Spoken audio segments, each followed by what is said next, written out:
अस्सलाम वालेकुम नाजरीन, उम्मीद है आप लोग खैरियत से होंगे। नाजरीन, आज जिस टॉपिक से मैं प्रोग्राम का आगाज़ करने जा रहा हूँ ये इंतहाई दिल खराश किस्म का है, इंतहाई अफसोसनाक है।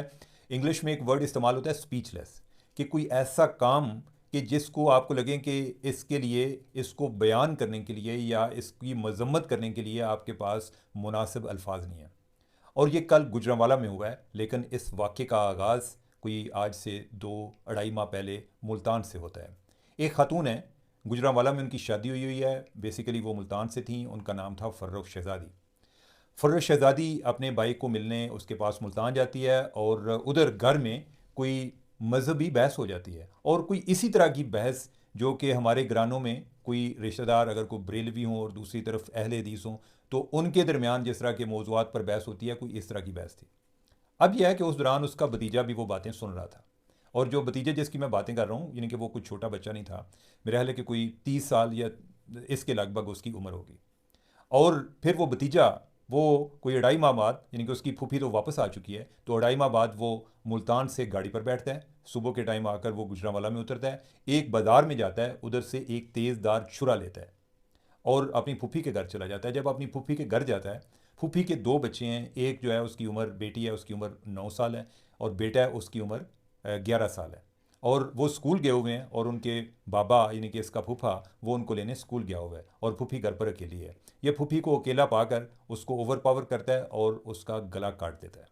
और गला काटने के बाद वो उधर से भागता नहीं है, वो दरवाजे के बाहर आता है और वो नारे मारता है, और वो उसको लगता है कि जैसे उसने एक बहुत बड़ा एक कारनामा सर अंजाम दिया है। उसके हाथ में छुरा है, यानी कि ये वीडियो आप लोगों में से शायद किसी ने देखी भी हो, कि उसके हाथ में छुरा है और छुरे से खून के कतरे नीचे बैठ गिर रहे हैं।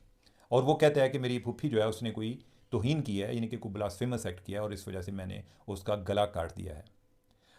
अब यह है कि जो बातें उसने पुलिस को बताई हैं, मैंने आपको जिस तरह जिक्र किया कि ये वो उसी तरह के कोई इख्तलाफी पहलू, इख्तलाफी लेकिन बेज़रर किस्म के की गुफ्तगू, जो कि आमतौर पे कोई बरेलवी तबका फ़िक्र के लोग और अहले हदीस तबका फ़िक्र के लोग जो हैं इनके दरमियान हो सकती है। मुझे नहीं पता कि इन दोनों साइड के क्या नज़रियात थे, क्या ख्यालात थे, लेकिन जो गुफ्तगू मैंने सुनी है वो मैं आपको बता रहा हूँ कि वो कुछ इस किस्म की थी।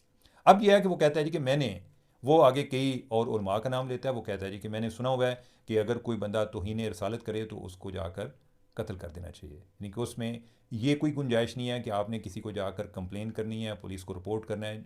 जब लॉ एक बन गया तो लॉ, एक कानून इसीलिए होता है कि आप किसी और को भी मौका दें कि वो उसको इंडिपेंडेंटली एग्जामिन कर सके। तो उसने वो काम नहीं किया, और ये चीज़ एक बड़ी डेंजरस है। अब इसमें वो जिन उलमा का जिक्र कर रहा है, क्या वो सिर्फ वही उलमा हैं जो इस तरह की बातें करते हैं, या क्या उन्हें अपने लेवल पर एहतियात से काम लेना चाहिए या नहीं लेना चाहिए, कि लोगों को बताना चाहिए कि अगर आपको लगे आपकी दानिश में किसी बंदे ने को गलती की है। बाज़ अवत ये होता है कि आपको ही लग रहा होता है जी कि जैसे उसने उससे कोई गुनाह सरजद हुआ है, आप एक थर्ड पर्सन से पूछते हैं, आप कहते हैं कि नहीं ऐसी कोई बात नहीं है, तो आप किसी और को मौका दें, किसी और कोई फोरम पर जाएं, उधर जाकर बात होगी। इस तरीके से तो बात नहीं होती। लेकिन नाजरीन, ये एक बड़ा ही एक डेंजरस ट्रेंड है। इसका मतलब यह है कि हम आपस में गुफ्तगू भी नहीं कर सकते, और जब गुफ्तगू नहीं कर सकते तो फिर सच्चा कौन और झूठा कौन? फिर तो वही सच्चा होगा जिसके पास छुरा होगा। दूसरा जो है वो तो हिम्मत ही नहीं कर सकता, क्योंकि हिम्मत करेगा तो क्या पता कि वो बंदा जो है, यानी कि ये लड़का जो है, उसको पूछते हैं, वो कहता है जी कि मैं 2.5 माह सोई तरह कि मैं क्या करूं, और मुझे लगा कि जैसे मैंने अगर अपनी फूफी का गला ना काटा तो मेरा शायद ईमान मुकम्मल नहीं है। तो नाजरीन, ये जो मरने वाली खातून है ये कोई सेलिब्रिटी नहीं थी, लिहाजा ये कोई बड़ी ख़बर नहीं बनी। लेकिन ये ओवरऑल हमारा मुआशरा जिस तरफ जा रहा है, और जो उसकी एक अक्कासी ज़रूर कर रही है, और ये बहुत ही डेंजरस है। हम हर लिहाज से तकसीम हैं, चाहे वो मजहबी लिहाज हो, चाहे वो सियासी लिहाज हो, हम एक दूसरे के साथ इख्तलाफ को बर्दाश्त ही नहीं करते। और ये वाला जो वाक़या है उसमें तो किसी को ये भी नहीं आइडिया कि जो आज मैं बात कर रहा हूँ कि मेरे से कोई कल कोई मुझे कोई बंदा मिल जाए तो वो क्या आगे उससे क्या रिएक्शन होगा, जो कि उसकी फूफी के साथ हुआ है। तो ये इसको आप अपने इर्द गिर्द ज़रूर ऐसे लोगों को देखें। और ये सिर्फ पुलिसिंग वाला काम नहीं है। जिस तरह तहरीक लबैक के पीछे पड़े हुए हैं कि जी तहरीक लबैक जो है उसकी वो एलिमिनेट नहीं हो जाएगी। तहरीक लबैक भी एक सोच का नाम है।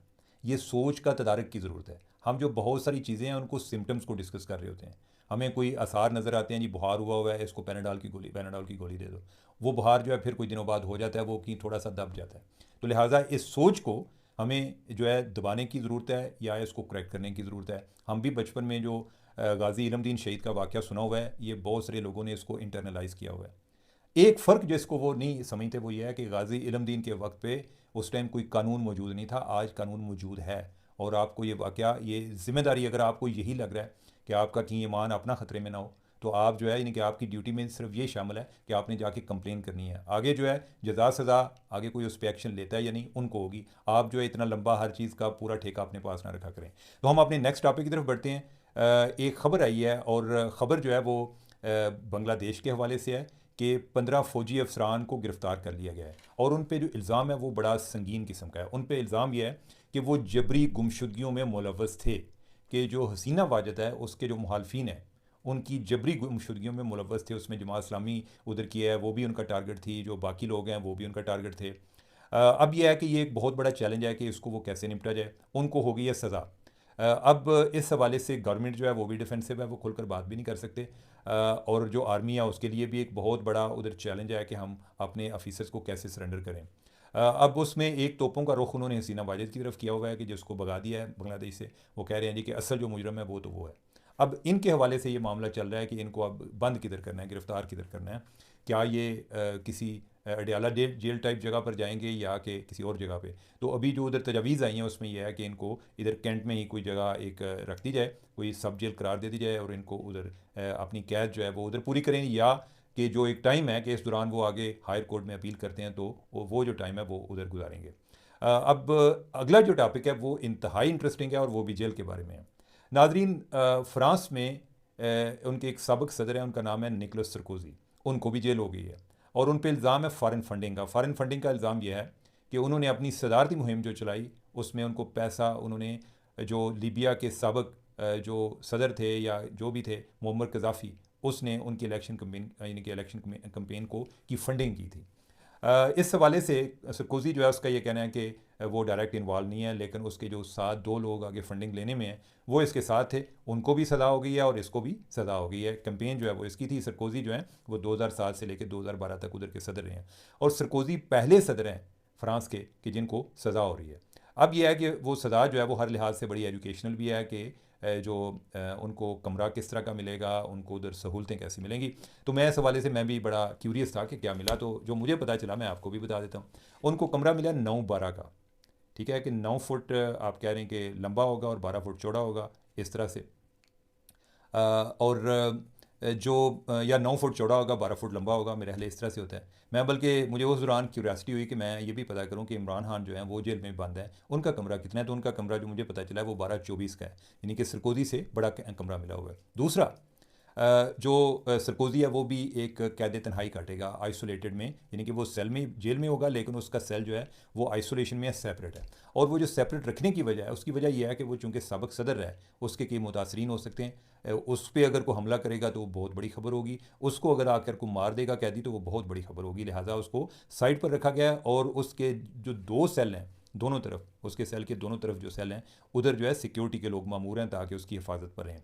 तीसरा यह है कि उसको वो दिन में एक दफ़ा एक्सरसाइज भी कर सकता है। फिर यह है कि उसको यानी कि साथ जो है वाशरूम भी है, शावर भी है, और उसको एक छोटा टीवी भी दिया गया है।